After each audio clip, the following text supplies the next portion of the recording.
The Israeli-Palestinian conflict's origins can be traced to the late 19th century, when Zionists aimed to establish a Jewish homeland in Palestine, then under Ottoman rule, and considered by Jewish tradition as the Land of Israel. The British government's 1917 Balfour Declaration supported a Jewish homeland in Palestine, leading to increased Jewish immigration. Post-World War II and the Holocaust, global demands for a Jewish state intensified, culminating in Israel's formation in 1948. Israel's creation, alongside the surrounding conflicts, resulted in the displacement of numerous Palestinians, who then faced refugee status, fueling a long-standing conflict. The Palestinians have been striving for an independent state within parts of historic Palestine. Israeli security measures, governance over the West Bank, the Gaza Strip's blockade by Egypt and Israel, and internal Palestinian political dynamics have hindered this aspiration. Over the years, numerous attempts at peace talks have been made, yet a sustainable solution remains elusive. The conflict has seen violence, including Palestinian militant attacks and Israeli military actions. The United States and other nations have actively sought to mediate peace, but challenges persist, such as the issue of Israeli settlements in the West Bank, Jerusalem's status, and the future of Palestinian refugees. In this video, we will do an unbiased deep dive into the history of the Israel-Palestine conflict by covering the facts, the timeline, the various issues in dispute, the various attacks, wars and battles fought, the various attempts at a peace process, actions towards stabilizing the conflict and where the conflict stands today.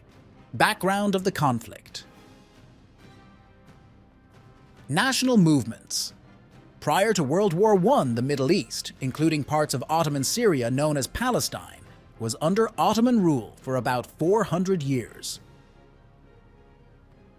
By the late 19th century, Palestine, spanning the Muta-Sarafate of Jerusalem, Syria Vilayet and Beirut Vilayet, was mainly populated by Arab Muslims, including farmers and Bedouin, with minority groups like Arab Christians, Druze, Circassians, and predominantly Sephardic Jews. Most Jews lived outside Palestine, primarily in Eastern and Central Europe, and also in the Mediterranean, Middle East, and Americas. The late 19th century saw the emergence of national movements, notably Zionism and Arab nationalism. Jewish religious thought had long harbored the aspiration to return to Zion. However, active discussions and plans for Jewish immigration to the Land of Israel and the re-establishment of a Jewish nation only gained momentum between 1859 and the 1880s. This was largely a response to widespread persecution and anti-Semitism in Russia and Europe. Consequently, the Zionist movement emerged in 1897 as a political initiative advocating for a Jewish homeland. Zionists advocated for a Jewish nation-state in Palestine as a sanctuary for Jews globally, emphasizing self-determination in their ancestral homeland, the Land of Israel. Organizations like the World Zionist Organization and the Jewish National Fund promoted immigration and land purchase in Palestine, under both Ottoman and British control. During this time, Arab and Syrian nationalism were prevalent, along with continued loyalty to the Ottoman state in the region. Historian Benny Morris notes some of the earliest recorded violent incidents between Arabs and Jewish immigrants in Palestine.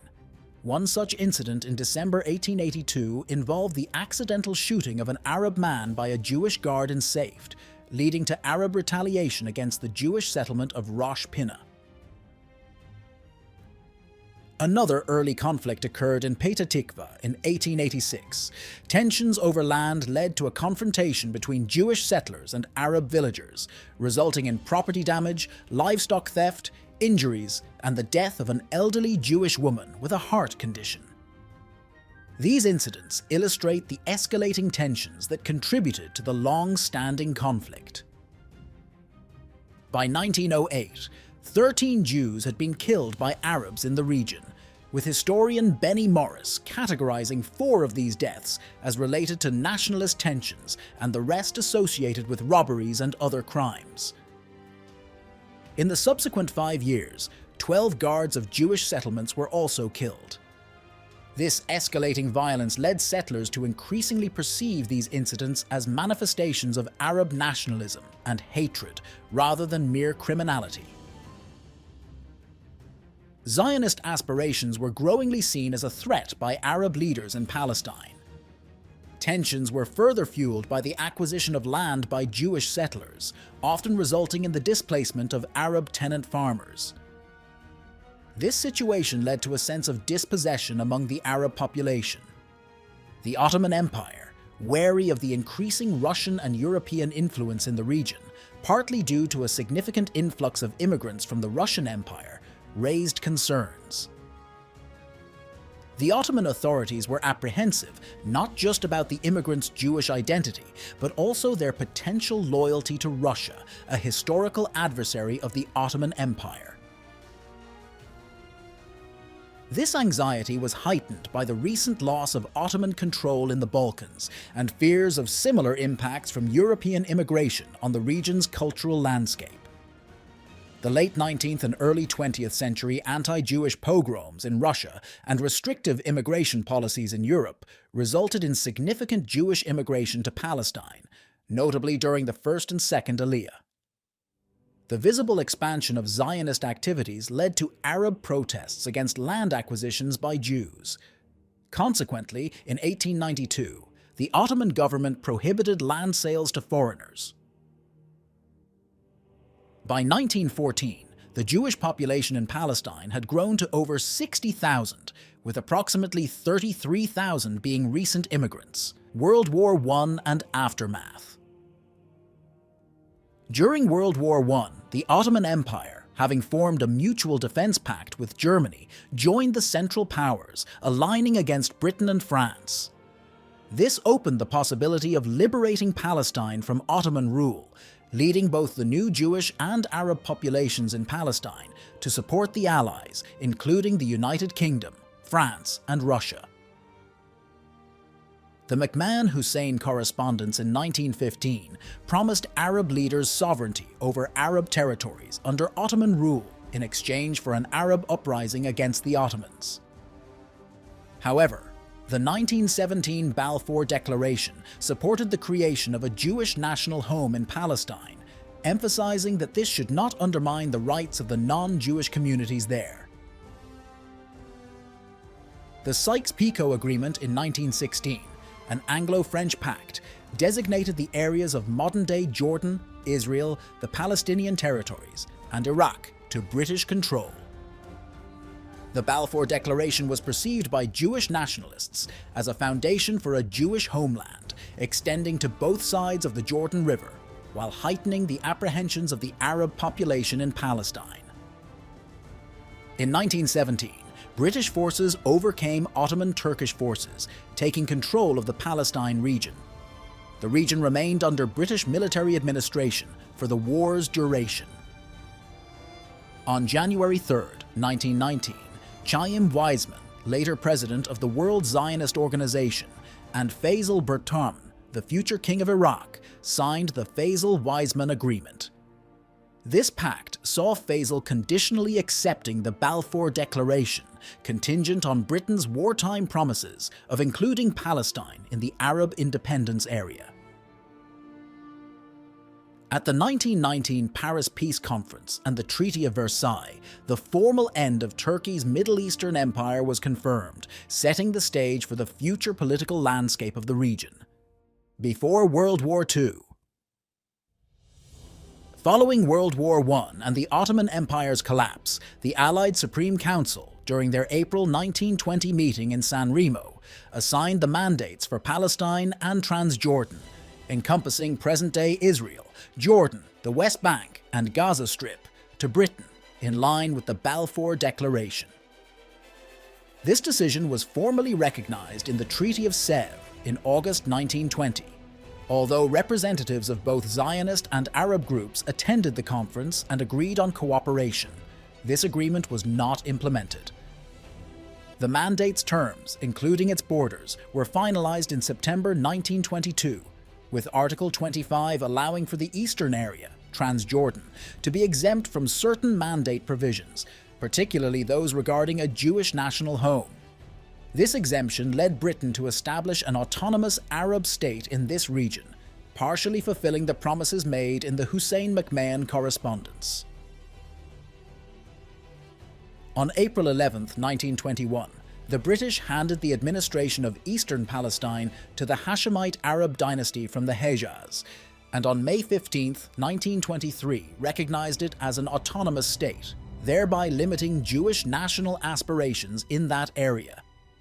Transjordan gained independence on May 22, 1946, becoming the Hashemite Kingdom of Transjordan, later Jordan. Palestinian nationalism grew in response to Jewish settlement and the Zionist movement, alongside a desire for Arab self-determination in the region. Jewish immigration to Palestine increased significantly during the British Mandate, driven by rising anti-Semitism in Europe. From 1919 to 1926, about 90,000 immigrants arrived, many due to anti-Semitic violence like the pogroms in Ukraine. Some immigrants settled on legally purchased lands, but large-scale acquisitions often displaced Arab tenant farmers, exacerbating Arab feelings of dispossession. Jewish immigration surged following the Nazis' rise to power in Germany, doubling the Jewish population in Palestine. The Arab population in Palestine opposed the growing Jewish presence, particularly as the new immigrants often refused to lease or sell land to Palestinians or employ them. This led to worsening relations and increased hostility between Jewish and Arab communities in the 1920s.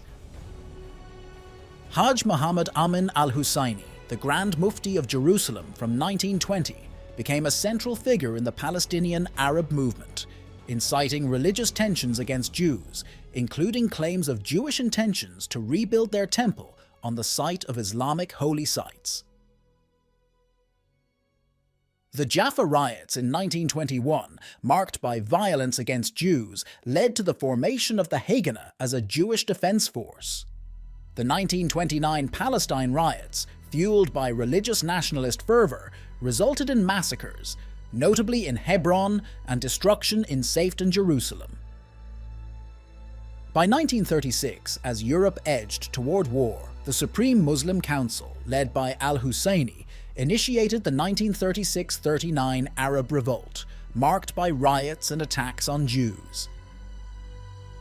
Al-Husseini fled Palestine in 1937, eventually taking refuge in Nazi Germany. The British responded to the violence with various commissions of inquiry, including the Haycraft Commission, 1921, Shaw Report, 1930, Peel Commission, 1936, 1937, Woodhead Commission, 1938, and the White Paper of 1939. The Peel Commission was the first to suggest a two-state solution, dividing Palestine into Arab and Jewish states. While Jewish leaders showed conditional support for further negotiations, Arab leaders in Palestine outright rejected any division of land. The Woodhead Commission in 1938 ultimately dismissed the Peel Plan, citing impracticalities and opposition to forced Arab transfers. The British government also deemed partition unfeasible. The British government's 1939 White Paper sought a one-state solution, imposing quotas on Jewish immigration and land purchases to limit socio-political disruption. These measures, coinciding with World War II and the Holocaust, prompted illegal Jewish immigration waves to Palestine, Aliyah Bet, further straining regional tensions. David Ben-Gurion, a key Zionist leader, saw the establishment of a Jewish state, even if partial as per the Peel proposals, as a strategic step toward greater Zionist goals and the consolidation of Jewish strength in Palestine. He envisioned eventual expansion to encompass all of Palestine. During World War II, throughout the Arab Revolt in Palestine from 1936 to 1939, the Palestinian Arab leadership established connections with the Nazi movement in Germany. This association led to collaboration between the Palestinian national movement and the Axis powers during World War II. In May 1941, Amin al-Husseini, a prominent Palestinian leader, declared a fatwa for a holy war against Britain. During a 1941 meeting with Adolf Hitler, al-Husseini sought Germany's support against the establishment of a Jewish national home in Palestine as part of the Arab independence struggle. Hitler assured him that, following a German victory in the war, Germany would aim to eradicate the Jewish presence in Palestine. Al-Husseini actively joined the Nazi cause during the war, serving with the Waffen-SS in Bosnia and Yugoslavia. Additionally, a military operation involving Palestinian and Nazi forces took place in the Palestine region. These developments significantly strained the relationship between the Palestinian leadership and the British. In response, the British began collaborating with the Jewish community in Palestine, the Yishuv, especially during a period known as the 200 Days of Dread. After World War II. Following World War II, Jewish resistance organizations in Palestine, frustrated with British policies, united to form the Jewish Resistance Movement. This coalition orchestrated armed attacks against British military targets from 1945 to 1946. A pivotal and controversial event was the King David Hotel bombing in Jerusalem, where the Irgun, a Jewish underground organization, targeted the British administrative headquarters. The bombing caused significant civilian casualties and public outrage, leading to the disbandment of the Jewish resistance movement in 1946. Subsequently, the Yishuv leadership, the Jewish community in Palestine, shifted focus to managing illegal immigration. They organized covert operations to transport European Jewish refugees to Palestine, often using small boats. This effort faced challenges, as many of these vessels were intercepted by the British, with the passengers often detained in camps in Cyprus. Despite these obstacles, approximately 70,000 Jews were successfully brought to Palestine in 1946 and 1947. The revelations about the Holocaust significantly impacted the situation in Palestine, driving widespread support for the Zionist movement. The plight of Jewish refugees and the horrors they had endured became a compelling argument for the establishment of a Jewish homeland. 1947 Partition. On May 15, 1947, the General Assembly of the recently established United Nations decided to form a committee, known as the United Nations Special Committee on Palestine, UNSCOP, tasked with preparing a report on the Palestine question for the Assembly's next regular session. The committee included representatives from Australia, Canada, Czechoslovakia, Guatemala, India, Iran, Netherlands, Peru, Sweden, Uruguay, and Yugoslavia. In their report, dated September 3, 1947, the majority of UNSCOP recommended to the General Assembly the establishment of an independent Arab state, an independent Jewish state, and an internationally administered city of Jerusalem in Palestine. The proposed Arab state would encompass about 4,300 square miles, with a small Jewish population, while the Jewish state would cover around 5,700 square miles, including a significant Arab minority. Neither state would have contiguous borders. Jerusalem and Bethlehem were designated to be under United Nations control. The partition plan, however, satisfied neither side. The Jewish community, particularly in Jerusalem, was concerned about the division and viability of such a fragmented state. Most Jewish residents, led by the Jewish Agency, supported the plan, though some extremist groups like the Irgun opposed it. The Arab leadership, representing a population that was 67% non-Jewish at the time, rejected the plan, arguing it violated the majority's rights and would leave many Arabs within the Jewish state. All major Arab leaders opposed the establishment of a Jewish state, aligning with the stance of the Arab League. On November 29, 1947, the UN General Assembly passed Resolution 181, SIKU, a modified version of the UNSCOP's proposal, recommending the partition of Palestine into separate Jewish and Arab states with an economically united structure. The resolution saw 33 votes in favor, 13 against, with 10 abstentions. While the Jewish community in Palestine accepted the plan, Arab inhabitants and neighboring Arab states rejected it. These Arab states had also suggested consulting the International Court of Justice regarding the General Assembly's authority to partition a country against the majority's wishes, but this proposal was defeated. The Partition Plan, in its provision, Part YA, Clause 3, stated that the independent Arab and Jewish states, along with the special international regime for Jerusalem, were to be established within 2 months after the British forces' withdrawal, but not later than October 1, 1948. 1947 to 1948, War Yishuv versus Palestinian Arabs. The UN's approval of the Partition Plan in November 1947 triggered immediate violence in Palestine, with Arab irregular forces launching attacks on the Jewish population. The violence began almost immediately following the resolution's passage, marked by shootings, stonings, and riots.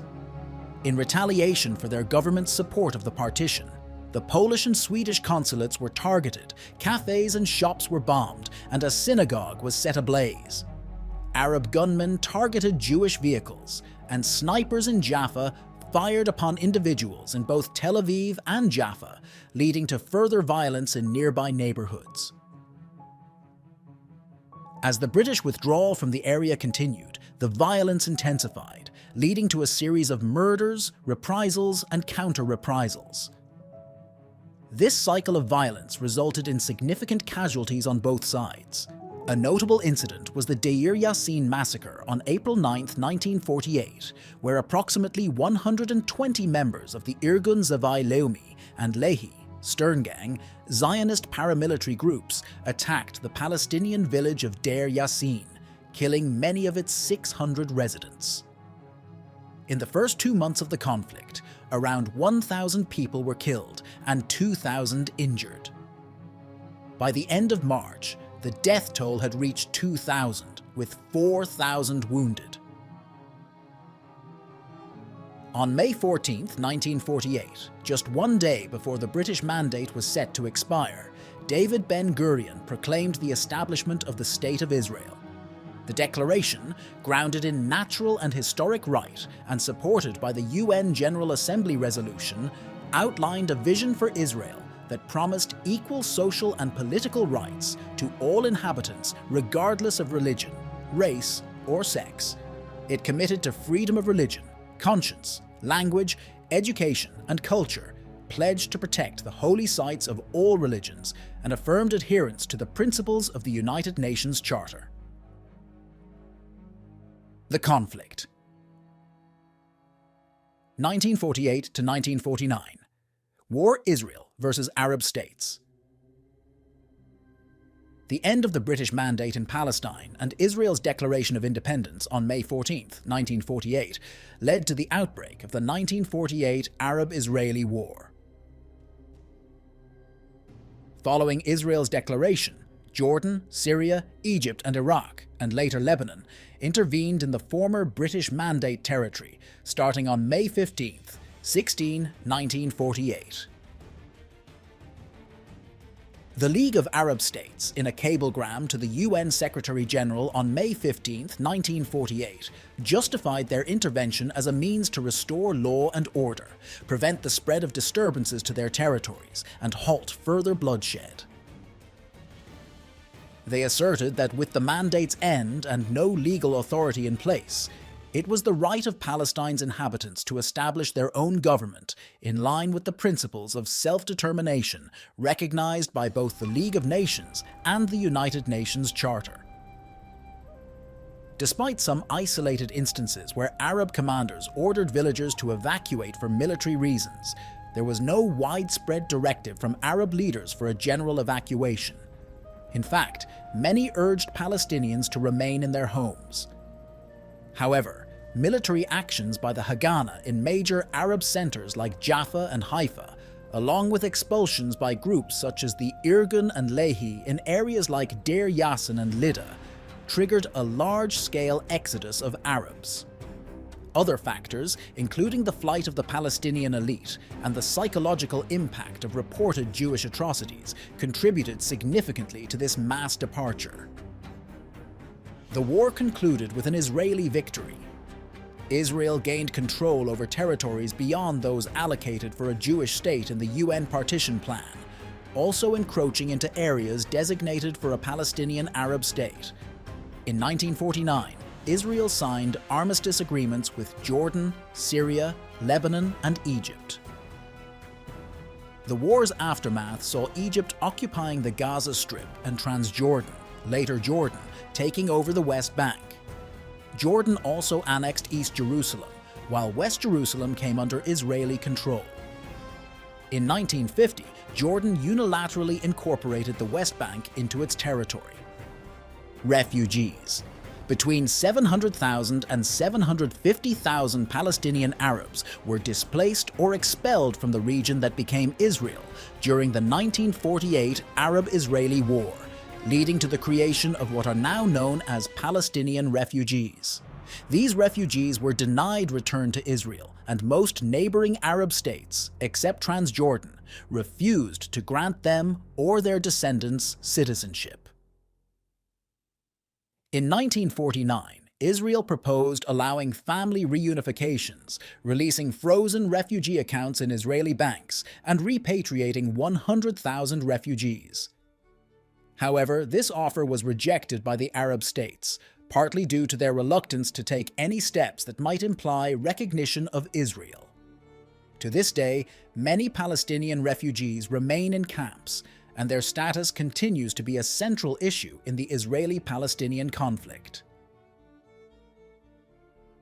The 1948 conflict also led to the displacement of around 856,000 Jews from Arab countries, with most compelled to leave behind their properties. Jews from Libya, Iraq, Yemen, Syria, Lebanon, and North Africa fled due to insecurity and political pressures, with significant numbers arriving in Israel between 1948 and 1972. While the Palestinian Arab population that remained in Israel post-war was granted Israeli citizenship, they were subject to martial law until 1966.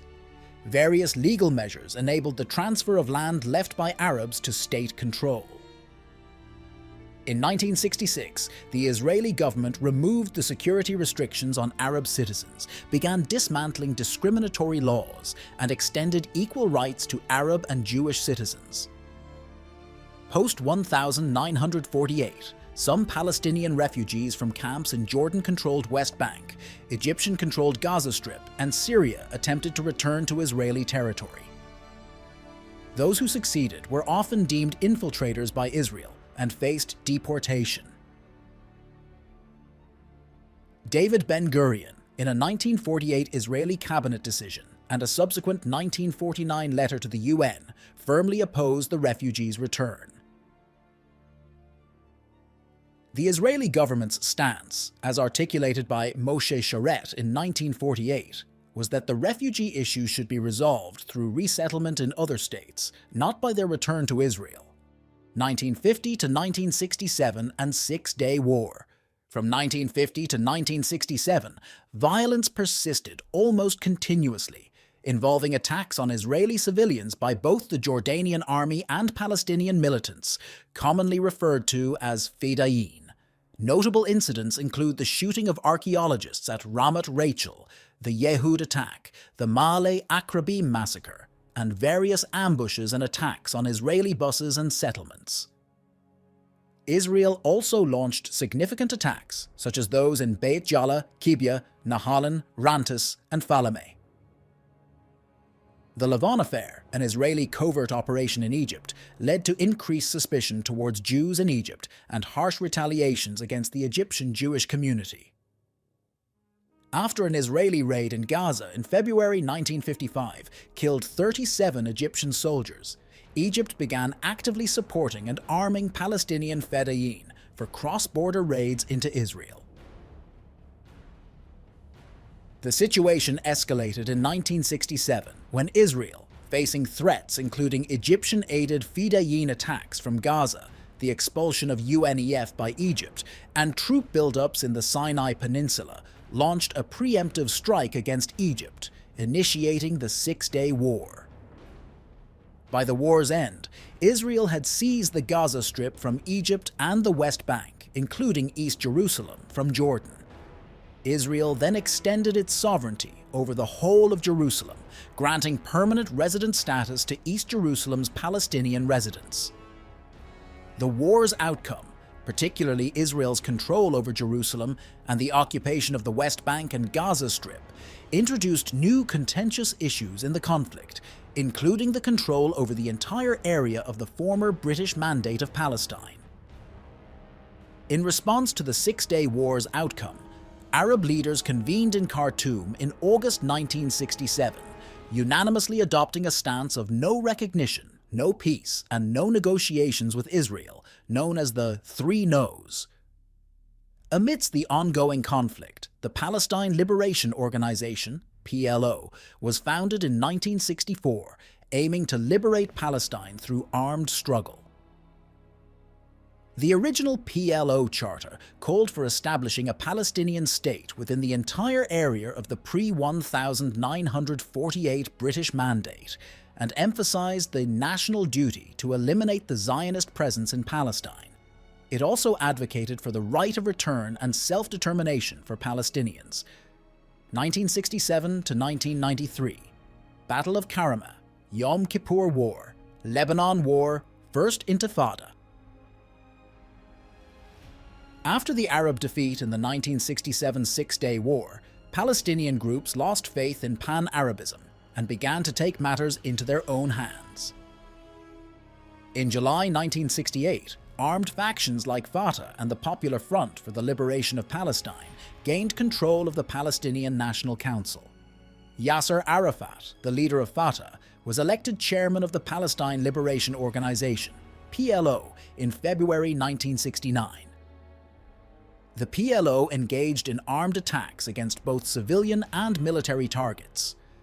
Efforts to assert control in the West Bank were met with resistance and expulsion by Israeli Defense Forces, IDF, leading the PLO to operate from Jordan, where they constituted a large refugee population and launched attacks into Israel. Rising tensions in Jordan culminated in a violent conflict in September 1970, known as Black September, between the Jordanian military and Palestinian armed groups. King Hussein's forces eventually subdued the uprising, resulting in thousands of Palestinian casualties and the eventual expulsion of the PLO to Lebanon. The PLO's relocation led to increased involvement in Lebanon, contributing to the Lebanese civil war and carrying out attacks on Israel and international targets, including airplane hijackings and bombing. In 1972, King Hussein of Jordan proposed a United Arab Kingdom Federation, combining Jordan and a Palestinian federal district in the West Bank. The plan required Israel to relinquish East Jerusalem to the Federation and was ultimately rejected by both the PLO, Arab states, and Israel. The Munich massacre in 1972, where Palestinian terrorists took Israeli athletes hostage during the Summer Olympics, leading to the deaths of all 11 Israelis, marked a peak in the PLO's international terror campaign. Israel responded with targeted assassinations and military raids. The 1973 Yom Kippur War, initiated by Egypt and Syria against Israel, resulted in initial Arab advances, but eventually led to a ceasefire and set the stage for future peace negotiations, including the 1978 Camp David Accords. In 1974, the PLO adopted the 10-point program, which allowed for partial liberation of Palestine and opened the door to diplomatic engagement. Around the same time, Israeli settlement efforts in the West Bank and Gaza Strip began to increase, particularly under the Gush Emunim movement. In 1976, an Air France plane hijacked by Palestinian and German terrorists was successfully rescued by Israel in Uganda. The rise of Israel's Likud party in 1977 led to an expansion of Israeli settlements in the West Bank. The 1978 Coastal Road massacre by Palestinian terrorists resulted in Israel's Operation Litani in Lebanon. Despite diplomatic efforts, tensions along the Israeli-Lebanese border persisted. Israel's 1982 invasion of Lebanon aimed to curb PLO attacks from the north. The war included the controversial Sabra and Shatila massacre, leading to criticism of Israel and the resignation of Ariel Sharon as defense minister. Israel withdrew most troops from Lebanon in 1985, but maintained a buffer zone.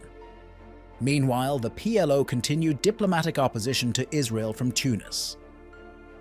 Israel's revocation of residency rights for thousands of Palestinians in Gaza and the West Bank between 1967 and 1994 further fueled tensions.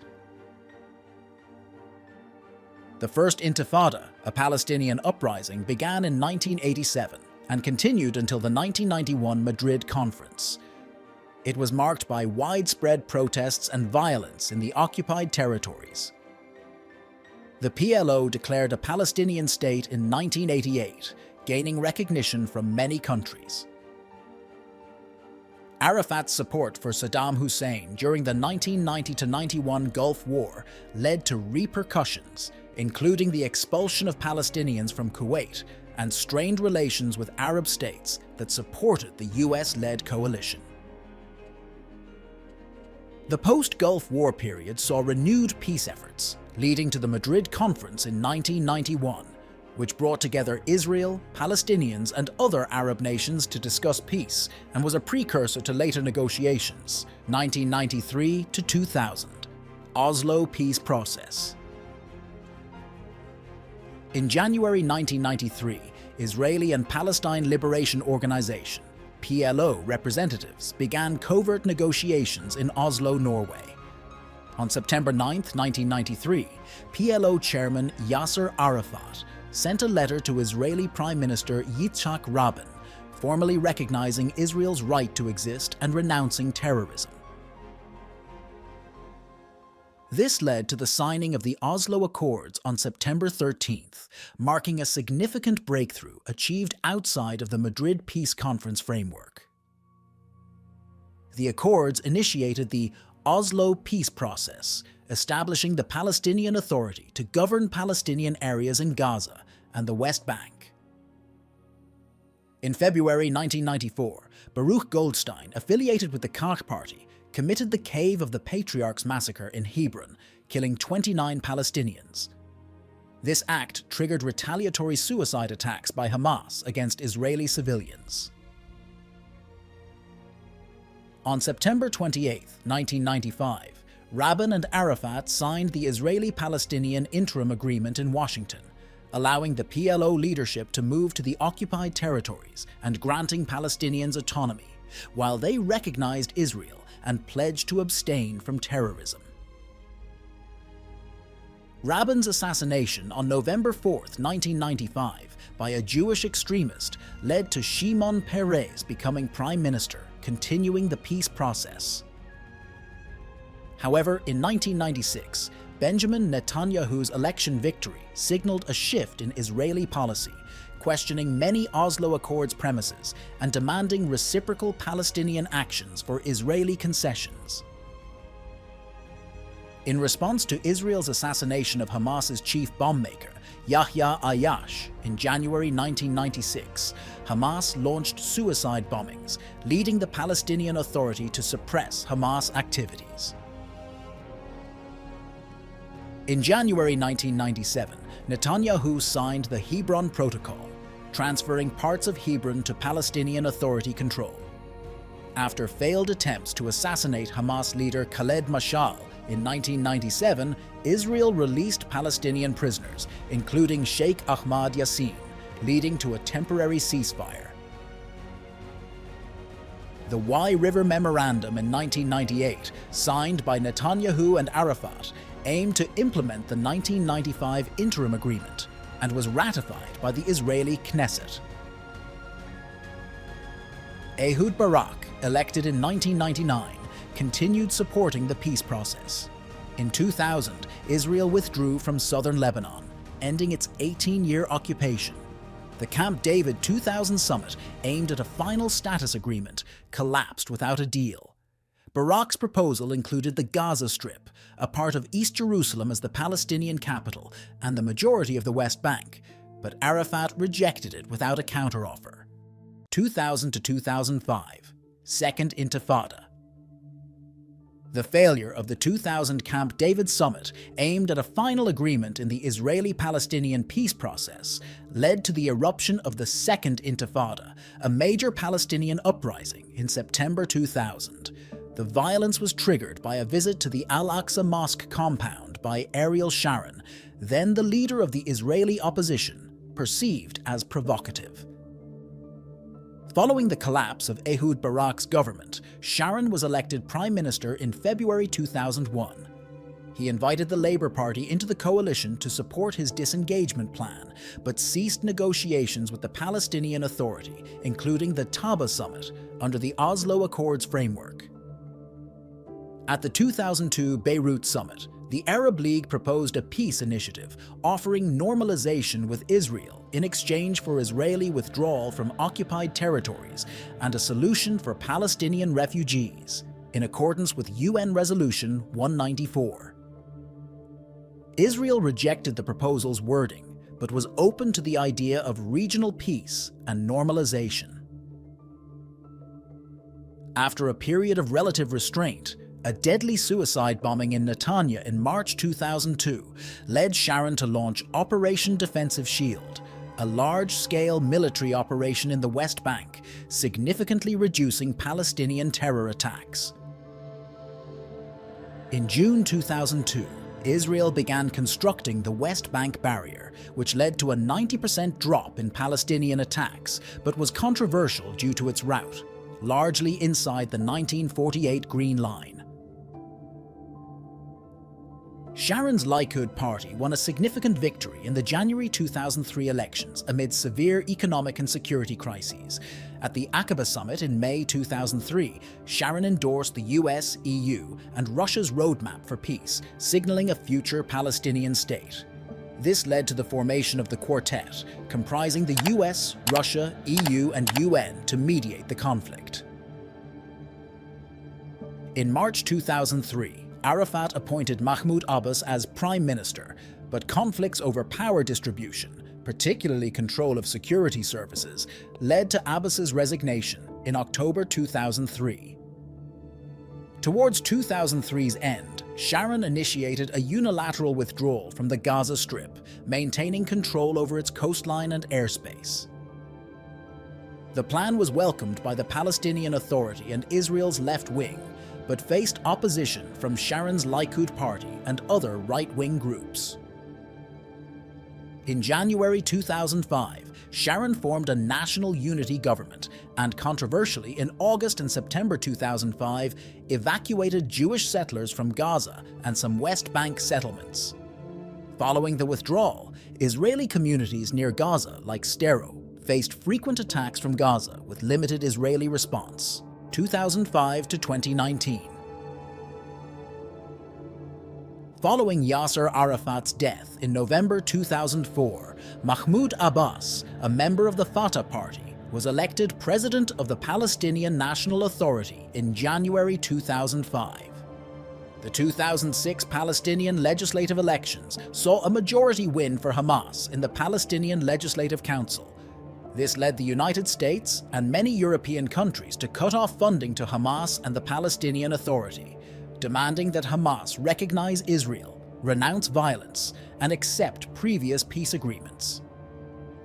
Israel, along with several other countries, regards Hamas as a terrorist organization and refused to negotiate with them, citing their stance against Israel's existence. International pressure mounted on Hamas to recognize Israel and renounce terrorism, but the organization maintained its non-recognition of Israel and expressed willingness for a long-term truce. In June 2006, Hamas conducted a cross-border operation from Gaza, attacking an Israeli tank, killing 2 soldiers and capturing Gilad Shalit. This led to the 2006 Israel-Gaza conflict, marked by fighting and rocket attacks from Gaza into southern Israel. A conflict between Fatah and Hamas in the summer of 2007 resulted in Hamas taking control of the Gaza Strip, effectively splitting the Palestinian Authority into two separate entities, with Fatah controlling the West Bank. This led to violent clashes, with many Fatah leaders fleeing to Egypt and the West Bank.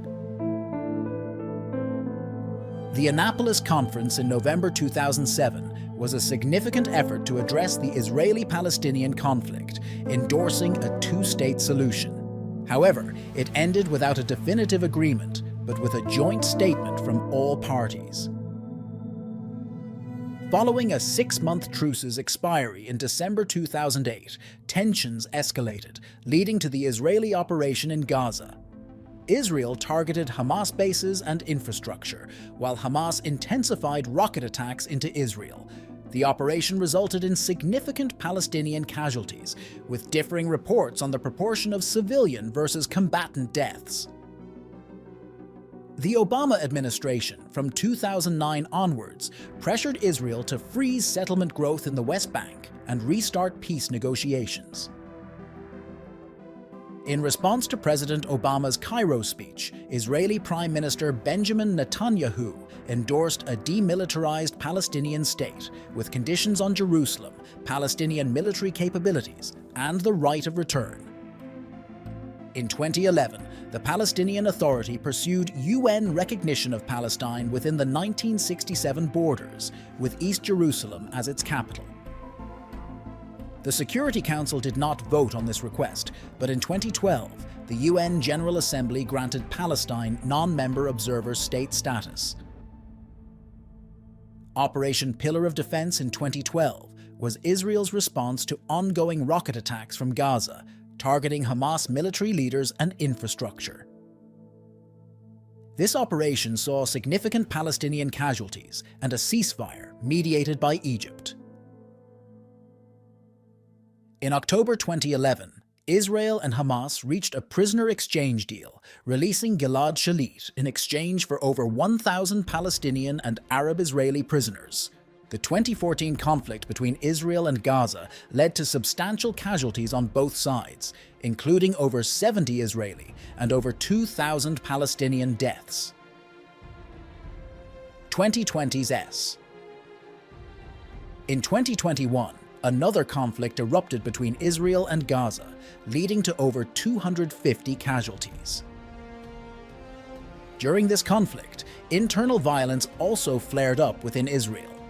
Analysts observed that this war diminished the prospects for Israeli-Palestinian bilateral negotiations.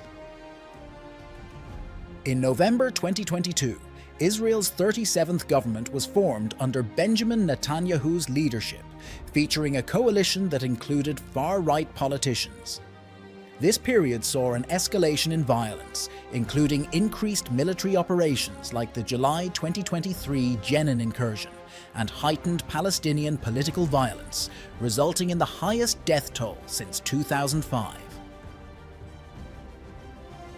On October 7, 2023, Hamas launched a major offensive against Israel. This attack involved the firing of over 2,200 rockets from the Gaza Strip and the infiltration of Palestinian militants into Israel, leading to gun battles, civilian deaths, and abductions. Over 1,400 Israelis were killed, with at least 200 kidnapped. Israeli forces eventually repelled the militants from southern Israel and conducted airstrikes in Gaza, causing significant Palestinian casualties and worsening the humanitarian crisis. Current status of the conflict. The peace process in the Israeli-Palestinian conflict has largely been based on the concept of a two-state solution. However, there have been ongoing concerns about the commitment of both parties to truly resolve the conflict. In March 2013, S. Daniel Abraham, an American entrepreneur and founder of the Center for Middle East Peace in Washington, US, highlighted demographic statistics in an article for The Atlantic. He pointed out that the combined population of Jews and Arabs in Israel, the West Bank, and Gaza was nearly 12 million, with Jews making up just under 50% of this total. In April 2021, Human Rights Watch published a report titled "A Threshold Crossed," which accused Israeli policies towards Palestinians in Israel, the West Bank, and Gaza of constituting apartheid.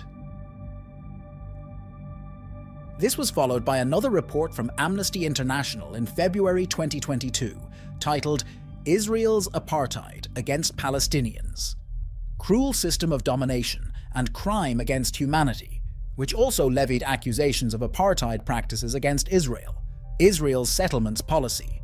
Israel's expansion of settlements and related policies in the Palestinian territories have been heavily criticized by the European Union.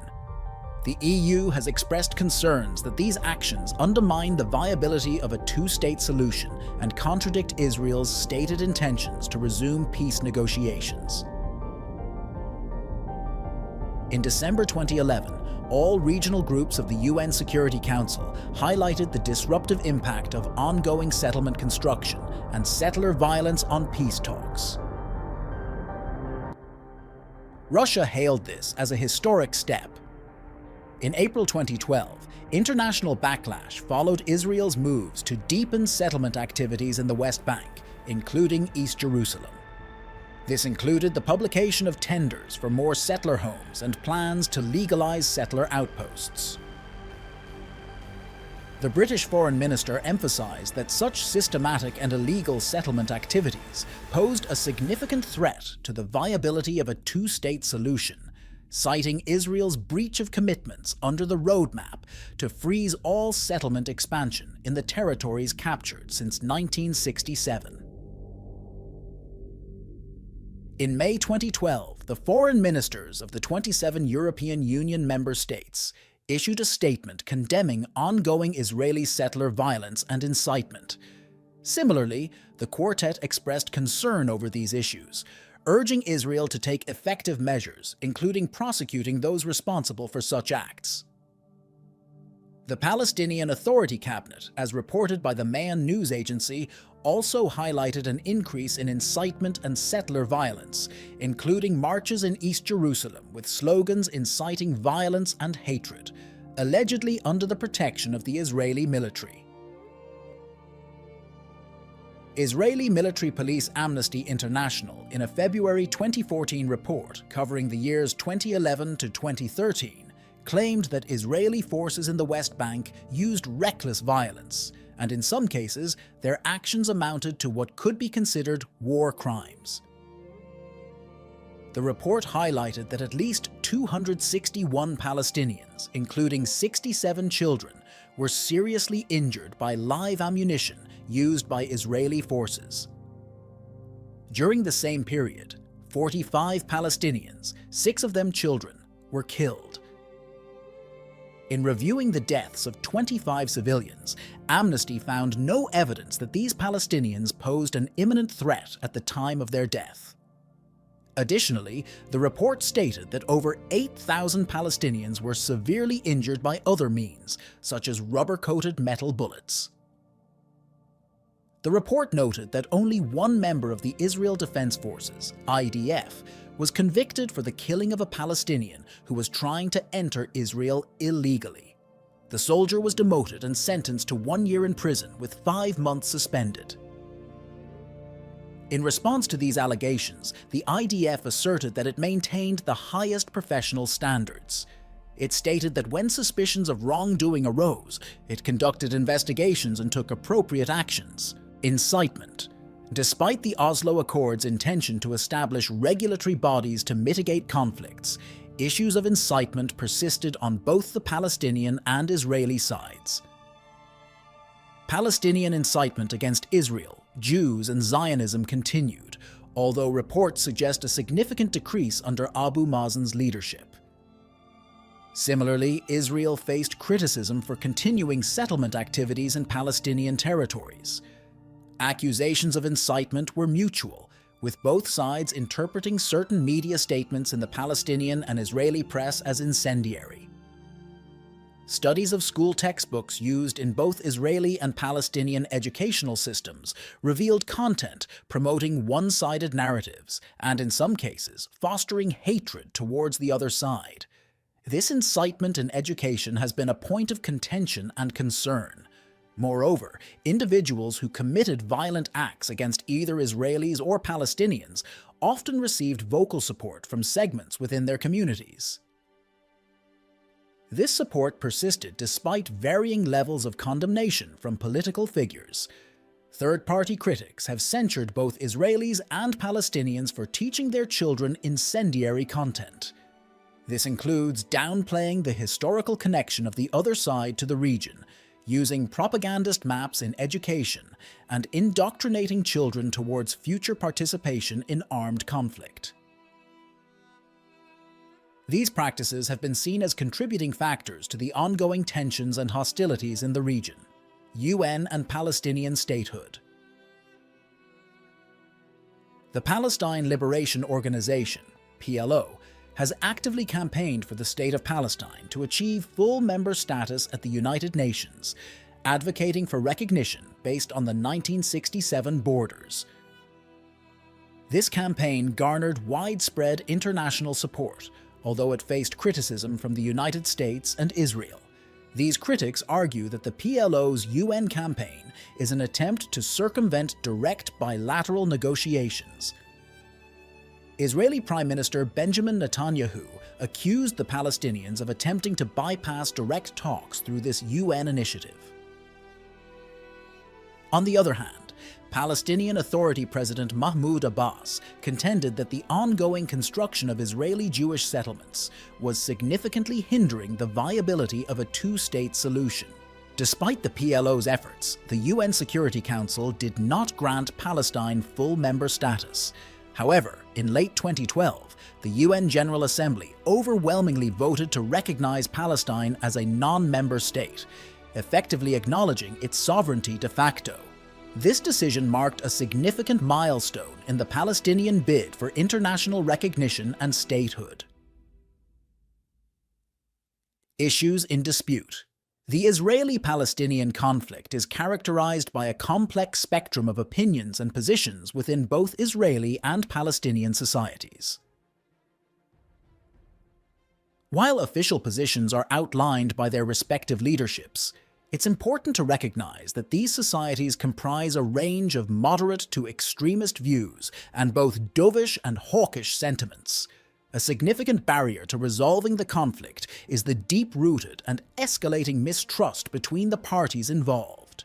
The unilateral actions and rhetoric from hardline political factions, along with civilian violence and incitement, have contributed to mutual resentment and skepticism about the peace process. Among Palestinians, there is considerable support for Hamas, which consistently advocates for the destruction of Israel. This stance, along with ongoing security threats, heightens security concerns for many Israelis. Conversely, the continued expansion of Israeli settlements in the West Bank reinforces a belief among many Palestinians that Israel is more invested in territorial control than in achieving a peace agreement. This situation further complicates the prospects for reaching a resolution. Status of Jerusalem. The status of Jerusalem is a highly sensitive and contentious issue in the Israeli-Palestinian conflict, with both sides asserting their claims over the city. Jerusalem holds profound religious and historical significance for the three major Abrahamic religions: Judaism, Christianity, and Islam. It is the holiest city in Judaism, being the site of the ancient Jewish temples on the Temple Mount and the capital of the Israelite kingdom. For Muslims, it is the third holiest city, associated with the Isra and Miraj and home to the Al-Aqsa Mosque. Christians revere Jerusalem as the location of Jesus' crucifixion and the Church of the Holy Sepulchre. Since Israel's founding in 1948, its government, including the Knesset and Supreme Court, has been situated in West Jerusalem. In the 1967 Six-Day War, Israel captured East Jerusalem from Jordan and subsequently took full administrative control of the area. In 1980, Israel enacted the Jerusalem Law, declaring, "Jerusalem, complete and united, is the capital of Israel."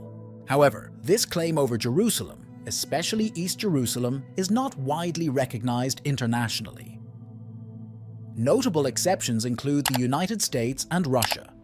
The majority of United Nations member states and international organizations do not acknowledge Israel's claim to East Jerusalem, which was occupied after the 1967 war or the 1980 Jerusalem Law. The International Court of Justice, in its 2004 advisory opinion, referred to East Jerusalem as occupied Palestinian territory. During the Camp David and Taba summits in 2000-2001, the United States proposed dividing Jerusalem, with Arab areas becoming part of a Palestinian state and Jewish areas remaining under Israeli control. The plan also suggested joint Israeli-Palestinian control over archaeological work under the Temple Mount. Both sides initially accepted this proposal in principle, but the summits ultimately did not result in an agreement. Holy Sites and Jerusalem's Temple Mount Israel has expressed concerns about the protection of Jewish holy sites that could potentially fall under Palestinian control. These concerns stem from past experiences. When East Jerusalem was under Jordanian rule, Jews were denied access to the Western Wall and other Jewish holy places, and the Jewish cemetery on the Mount of Olives faced desecration. Since 1975, Israel has restricted Muslims from worshipping at Joseph's tomb, a site revered by both Jews and Muslims. Jewish settlers have since established a yeshiva there, introduced a Torah scroll, and altered the mihrab. The site was vandalized and set on fire during the Second Intifada. Although Israeli security forces actively monitor and arrest Jewish extremists planning attacks, some significant incidents have occurred. In terms of administration, Israel has granted the Muslim Waqf almost complete autonomy over the Temple Mount. On the Palestinian side, there are concerns about the preservation of Christian and Muslim holy places under Israeli jurisdiction. Some Palestinian advocates have also alleged that the reopening of the Western Wall tunnel was intended to undermine the structural integrity of the Al-Aqsa Mosque, although these claims are part of the broader tensions and disputes over religious sites in the region. Palestinian Refugees.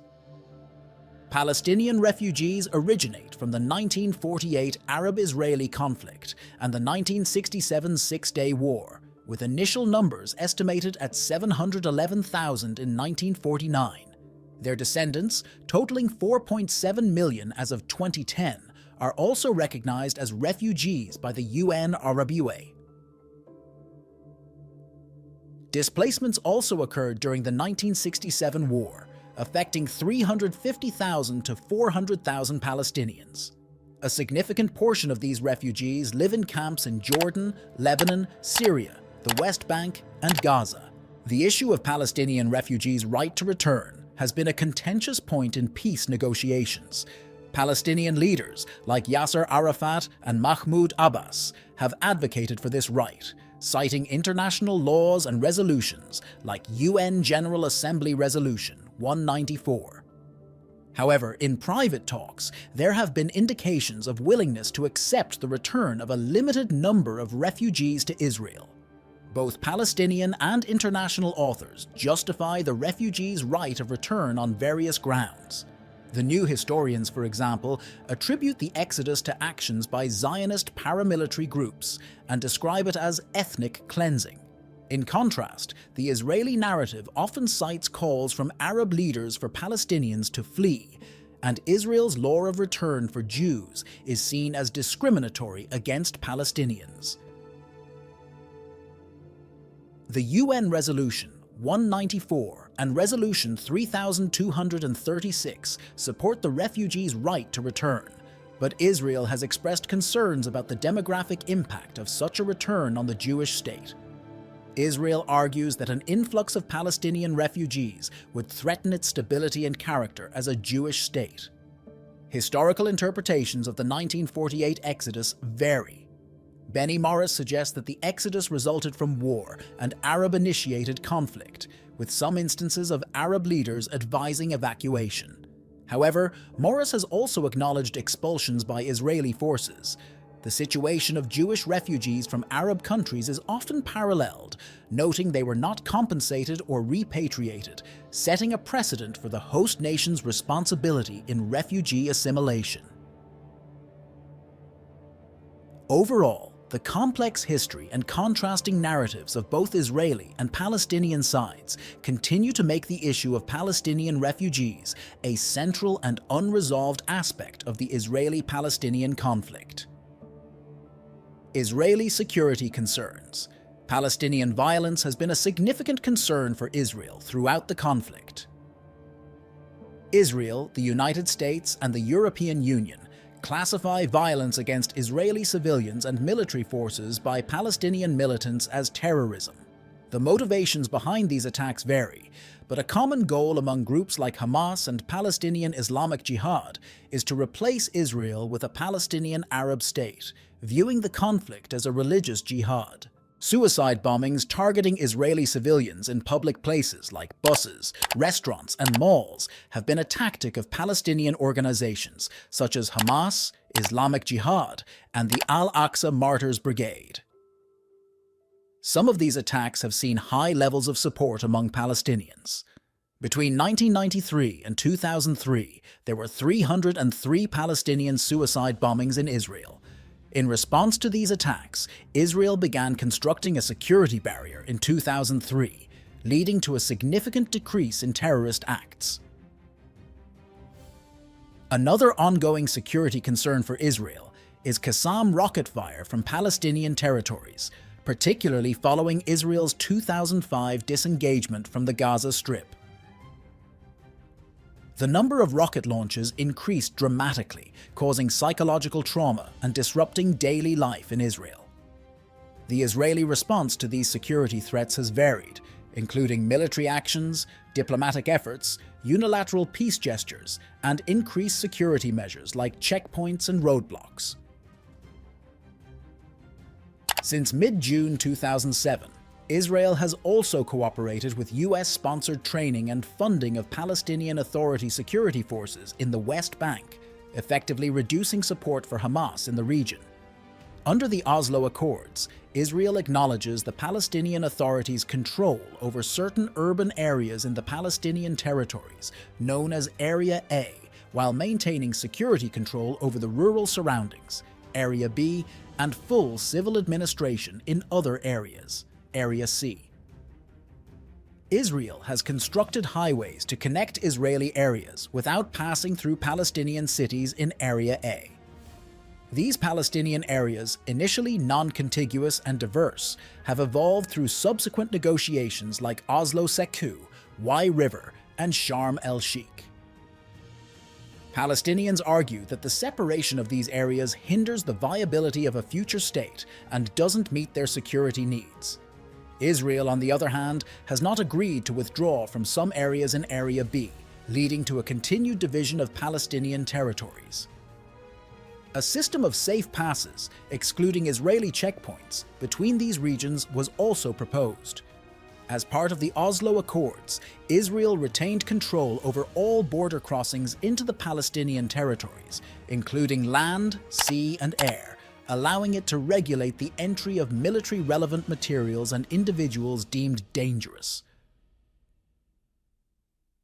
The PLO's efforts to gain international recognition for the State of Palestine are viewed by Israel as a provocative, unilateral move that contradicts the Oslo Accords framework. Water resources.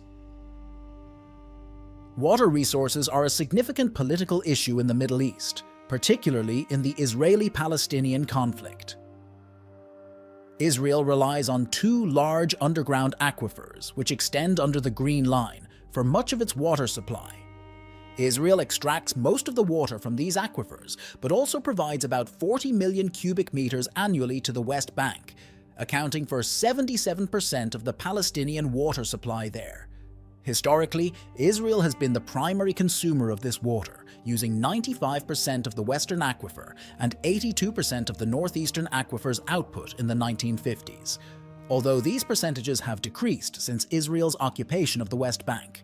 The Oslo Accord established the Joint Water Committee, JWC, to manage water resources, with Israel agreeing to supplement Palestinian water and allow further Palestinian drilling in the Eastern Aquifer. Palestinians face restrictions in accessing water from the Jordan River system and have experienced the destruction or confiscation of irrigation pumps post-1967 war. Israeli settlements, in contrast, have been provided with water resources and permitted to drill wells. A 2012 UN report highlighted the growing challenges in Gaza, projecting a population increase to 2.1 million by 2020, exacerbating issues with drinking water, electricity, and education. International investments and donations like the $21.6 million from the Netherlands in 2012 have been aimed at alleviating some of these challenges, particularly for Palestinian children and refugees. The estimated investment needed for water infrastructure in the West Bank and Gaza Strip from 2003 to 2015 was about $1.9 billion. Israeli occupation of the West Bank. The term occupied Palestinian territory is used by the United Nations to refer to the West Bank, including East Jerusalem and the Gaza Strip, territories Israel captured during the 1967 Six-Day War from Egypt and Jordan. In 1980, Israel annexed East Jerusalem, but has not annexed the West Bank or Gaza Strip. The UN has called for the withdrawal of Israeli forces from these territories, but the interpretation and implementation of this demand are subjects of dispute. Israel views the majority Arab-populated areas of the West Bank as part of a future independent Palestinian state, but the exact borders are contested. Negotiations, such as those at Camp David, proposed various solutions with varying levels of Palestinian control over the West Bank and Gaza Strip, but these were not accepted by Palestinian leadership. Israel maintains control over border crossings into the Palestinian territories for security reasons. The Palestinian Authority's pursuit of international recognition for the State of Palestine is seen by Israel as a unilateral move contrary to the Oslo Accords. The issue of Israeli settlements in the West Bank and Gaza Strip is a significant point of contention.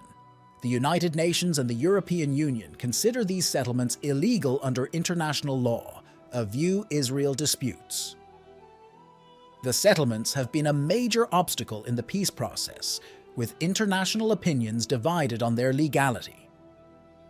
US policy has varied, with some administrations advocating for a settlement freeze as a step towards peace, while others acknowledge new realities on the ground that may not necessitate a full return to 1949 armistice lines.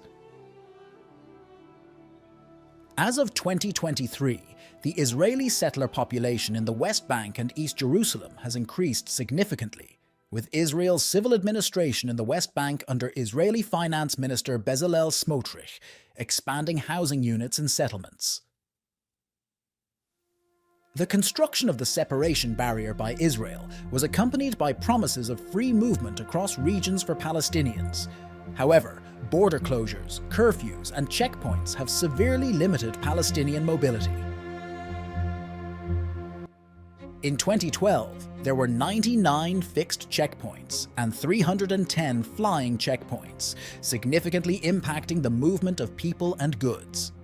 These restrictions have adversely affected the Palestinian economy, particularly the industrial and agricultural sectors, due to the ongoing Israeli control in the West Bank and Gaza. For the Palestinian economy to thrive, it is essential that these restrictions on Palestinian land be lifted. Reports, including one from The Guardian and the World Bank, indicate that the Palestinian economy lost an estimated $3.4 billion, equivalent to 35% of its annual GDP, due to Israeli restrictions in the West Bank. Blockade of the Gaza Strip. The Israeli government justifies its blockade on the Gaza Strip under international law, citing security reasons and the need to control the entry of military materials and potentially dangerous persons. The blockade, which involves land, sea, and air restrictions, has been deemed legal and appropriate by a United Nations Commission. However, the United Nations Office for the Coordination of Humanitarian Affairs views it as collective punishment of the Gaza population. The blockade has had significant economic impacts, including the suspension of most of Gaza's industrial operations and a high unemployment rate. In response to humanitarian concerns, Israel has calculated the minimum calorie intake needed to avoid a crisis in Gaza, adjusted for local conditions. Israel has also reduced the electricity supply to Gaza, but maintains that this reduction meets humanitarian obligations during the conflict with Hamas. In 2010, Israel eased the land blockade, allowing most non-military items into Gaza and expanding the transfer of construction materials for approved projects. However, all sea-bound goods for Gaza are still inspected at the port of Ashdod. Regarding international relations, Turkey's Prime Minister Erdogan outlined conditions for resuming friendly relations with Israel, including an apology for the 2010 Gaza flotilla raid, compensation for affected families, and lifting the Gaza blockade. Israel's response indicated a willingness to consider lifting the blockade only if peace is achieved in the area. As of October 9, 2023, Israel declared war on Hamas and imposed a total blockade on the Gaza Strip, as announced by Israeli Defense Minister Yoav Gallant. This blockade entails the cessation of all electricity, food, and fuel supplies to Gaza.